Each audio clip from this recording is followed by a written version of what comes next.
Well, thank you, AUB, first for recognizing achievements and talents. I guess somebody said education is what makes the world change. I'm here today to explain to you how I started on these seats back in '75 and come to this place where I'm being honored as a successful AUB graduate. And probably pass a message to you that if you have the determination and will, you could be in 40 years in the same position.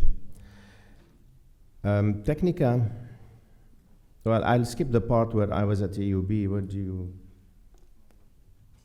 Okay. I graduated in 1975. I worked in a corrugated factory for 8 years, and I was maintenance engineer, and I was installing machines. And every time I was installing a machine, I was telling myself, why don't we do this in Lebanon? Why are we buying this? And this kept with me until 1982, when I went to my employer and told him I'm leaving. And he said, why? You're not happy? You want more salary? What's the problem? He said, no, it's not that. I have a dream. I want to make machines in Lebanon and sell them to the world. And he looked at me and he said, you must be crazy. No, you are crazy. Look at what's happening. Israel was invading Lebanon at that time. There was war everywhere, and you're leaving a job, well-paid job, to go and make machines in Lebanon, sell them to the world? Why don't you wait? And I said, no, I cannot wait for a simple reason, because dreams cannot wait. If you make a dream wait, it will die, and I have this dream and I want to pursue it. In fact, in '82, I quit my job with a pregnant wife, with one child, and I went to form Technica. And this is how I started, in a small workshop down in somewhere in Boucherie. And 35 years later, we are in this place in Big Faya, 15,000 square meters, 6,000 meters built area, doing machines. And you see the indicators since that time. We started as 4 engineers. Now it says 164, but we are 200 people now in the company, 40 engineers, young engineers like most of you, who are designing machines and building them and installing them. I make this screen because I usually speak in family business conferences, and I tell them how family businesses can grow despite adversities, against all odds. That's the wars that we have faced in Lebanon since 1982. And all these wars, you will see that through the wars, we were growing, we were building, we were expanding, opening new markets, and we were increasing our sales turnover. So we didn't stop. Logo has changed over the time. It's a family business, so we have a culture, and the culture is iTask. And it has the elements of the culture, and it's embedded in the behavior of all the people in the company. We have values, of course, again. The values of the family reflect into the business, so the business values reflect recognition, integrity, servant leadership, excellence, and responsibility. The servant leadership concept is something I introduced in the company because I felt that in an environment in Lebanon, if the leaders are not servant leaders, the sustainability cannot be obtained. Servant leader is from Ken Blanchard. It's not my invention. I adopted it in the company, and it tells you that the leader is a servant first, leader second. He took the role model of Jesus Christ as a leader, not as a religious figure, and how he, as a leader, was serving his people, and this is how he exerts his leadership. And the company, the managers, even myself, I'm not a supervisor. I'm not here to tell people what to do. I'm tell them, I'm here to serve you. How can I serve you so that you can serve your customers? And the concept of the inverted pyramid, where the manager is on the bottom of the pyramid and the customers are on the top, is because when people look up, they don't see their boss. They don't need to please their boss. They need to please their customers. And I think this is one of the things that kept Technica together during these years of wars. We care a lot about our employees, so we have employee satisfaction programs, and we do organizational capital surveys to make sure that the team is engaged. This is the last war we had. I use this as an example. In 2006, we had the big war in July. We had big orders signed and with delivery of end July. One of them was pallet lifts to Al Marai in Riyadh for incubation of the milk. And the milk, they produce milk every day. If you don't incubate it, it will be destroyed. And of course, everybody panicked. But the team worked 24 hours around the clock to deliver on time. And we did deliver on time one day before the due date. On the 29th of July, we were installing the lifts. This is the accounting managers and the HR manager. I'm here in the back, and we're cleaning the stainless steel to be able to ship before dawn, because this is when the Israelis start bombing. This is the kind of life we had through the years. We had some good days. We've been 2 times awarded the WHO prize for the Global Healthy Workplace. So Technica is a Global Healthy Workplace by WHO standard. We were given the LEA award given by the European Union. And we are one of the companies, fast growth companies in the Middle East, top 500 companies. One of the things we do, besides making machines, we care about the environment. And we have an initiative, we call it Greenify. So every time we get an order from a customer, we plant trees for him. Every 100,000, 1 tree. 1 million, 10 trees. So when we get an order, we plant the tree, we send the GPS coordinate to the customers, and we send him a message that we're going to take care of your tree like we're taking care of the relationship. This has many effects of being first environmentalist. We planted so far around 1,000 trees since we started the initiative. The customer feels connected. We feel connected to the customer, and that creates a good bonding relation with the customer. Strategy for 2020, we want to double the size of the company. Despite everything that's happening in the Middle East and around us, we still have this vision of growing the company. We have a sports club. This is the tennis court on the roof of the factory, so that people can enjoy sports after work. And one of the nice projects we're building is the Technica Academy. I was talking to AUB Dean Professor Swaydan at one time, and I said, I want another AUB. And he said, what do you mean? He said, I've been educated at the American University of Beirut. It's a good institution. I want to have an American University of Big Faya. And he laughed and he said, okay, we'll help you. And in fact, we're doing this. We're building an academy inside the company where the wealth of information we accumulated over 35 years will be put into curriculums for the young people to get educated and trained and be ready for the job. So this academy, we started it. I'll be devoted to it once I do my succession planning, so I'll put more time to it. But we're working on a plan to have our own academy. The succession plan in Technica started, so in a few years I'll be turning the reins to the second generation. That's the second generation. That's my children in Cyprus when we had to, for some time, we had to be there due to the bombing, and that's the children running the streets in Nicosia, 1980. That's the same children running the company now, so it's been a while.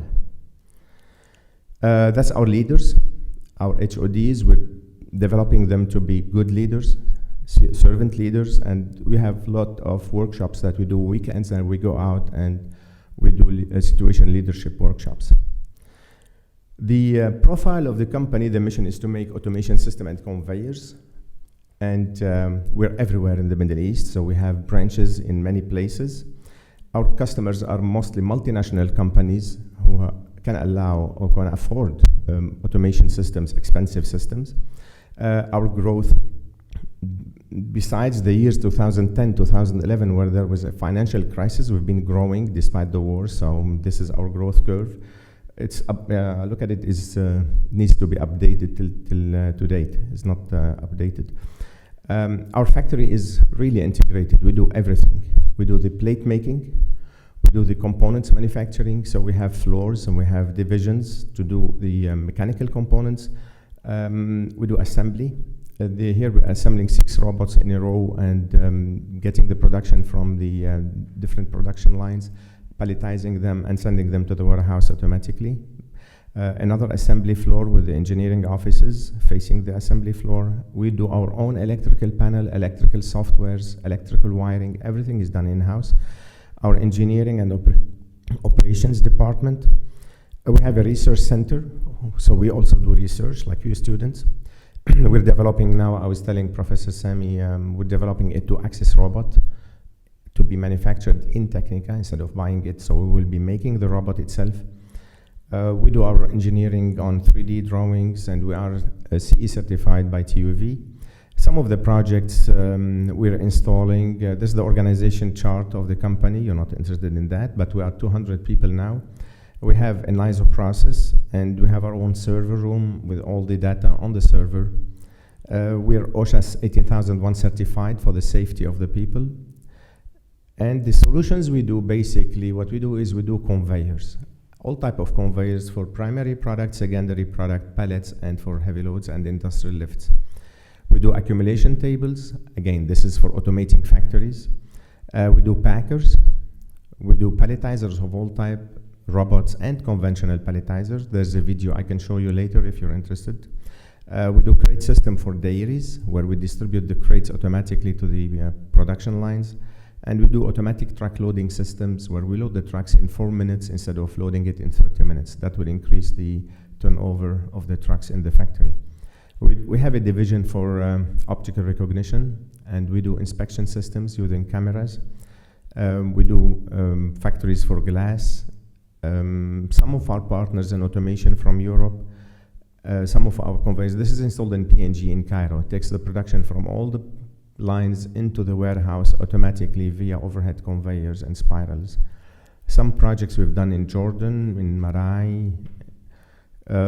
This is an installation we've done in Al Rabia in Riyadh for, again, automating the whole palletizing of the factory. We do 5-gallon robots to put the 5-gallon lines into the plastic racks. This is a machine we developed. I have a video of it, very interesting. This has been developed to Procter & Gamble, and now it's been accepted as the standard machine for the P&G globally. So any P&G plant in the world needing this packer to put the detergent bags in a carton, it will be our machine. Packers, again, mixed pallet robot. That's in Pepsi in Amman, where we take SKUs from different pallet and mix them on one pallet. So the pallet going to the market will have different SKUs on it. We do beverage lines, food lines. Again, we do 5-gallon lines.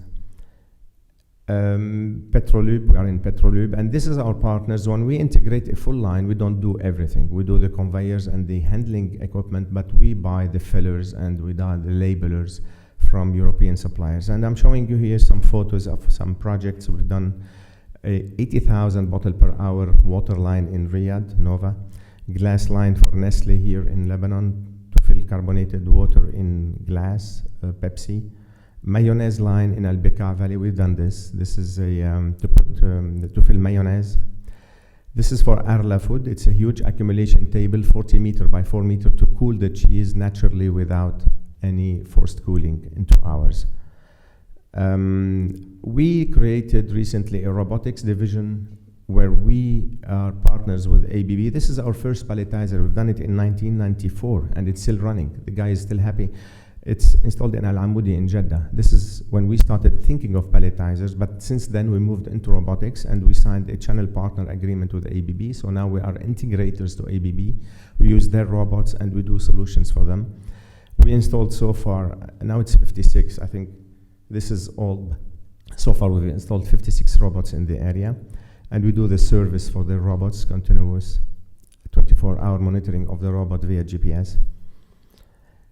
Some robot projects we've done in the past. This is Arla Food, Al Uyun in Jeddah. This is the big project. I have it in video also, Al Rabia. The first installation was conventional palletizer. The second installation now is robotic. Nada Dairy in Dammam. So you see all kind of automation projects that we do. This is a flex picker to put the syringes in cartons at 600 packs per minute. It's a very fast machine. So basically, this is Technica. All these machines that you have seen were designed by engineers, Lebanese engineers, from different universities, AUBs, LAUs, Lebanese University. So we have engineers from everywhere, and they do the design, they do the manufacturing, they do the assembly and the FAT in the company, and they install on site. All this has been developed by Lebanese talent. All this is being sold globally. We have machines in 35 countries now, and we're planning to develop more, inshallah. My message to you, young engineers looking at this, is that one day I was sitting in your position and I had a crazy dream. So if you do have a crazy dream, don't laugh at it. Don't put it to sleep. Just go for it. And if you have enough determination and will, I am sure that you will create value to the community and to yourselves and to the younger generation. Thank you.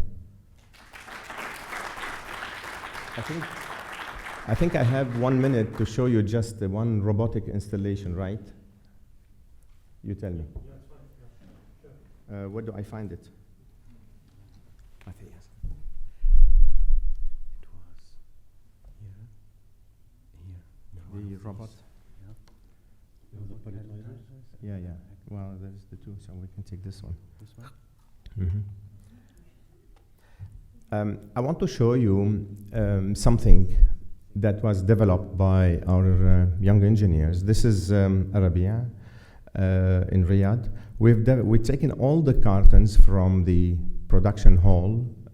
This is Tetra Bricks, collecting them on conveyors overhead from all the different lines. You see, it's like a highway. You bring all the cartons together, and then you merge them together. There's merging tables that you will see now. Because if one line stops, then you can divert one line to another line. And taking them, this is the merging table where you take the lines and then you can divide them between the robots. All this, what you see here, starting from a metal plate, was done in Bikfaya. And now you see the products coming from this merging plate going into the palletizing area to the robots. What we buy is just the motors, the photocells, the steel plate, because there's no manufacturing here in Lebanon. We buy them from outside. We manufacture, we assemble, we do the test, and then we ship. The robot is an ABB robot. 6 of them are working in tandem to take the production from all the lines, and then they put them on pallets, and the pallet is taken automatically to the warehouse. This is the kind of automation that we do, this level of automation. We can make it faster. Well, just, yeah. Oh, I can use the mouse. Maybe here. Yeah. Right.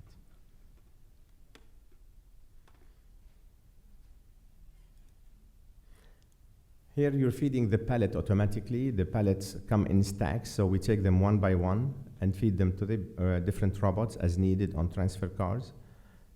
You'll see here the transfer car moving to the pallet destacker, taking the pallet and feeding it automatically to the specific robot that is in need of pallet. The software also is done on a Siemens PLC software done by our engineers. Everything is developed in-house. And here you see the full pallet, after it's being palletized, goes on another set of conveyors. The different pallets go from different palletizers, and they are discharged on a conveyor where it's going to a stretch wrapper, where it's automatically stretch wrapped. A film is put around it for stability and for dust proofing, and at the end, the forklift will take it to the warehouse. You see, from the production up to the warehouse, there's nobody. Everything is fully automated with no human intervention. So this is the kind of projects we do. I was telling, again, Dr. Sami, we're open, any engineer who feels he has the talent to design machines and would like to join Technica, we're open for training or for full-time employment. Thank you.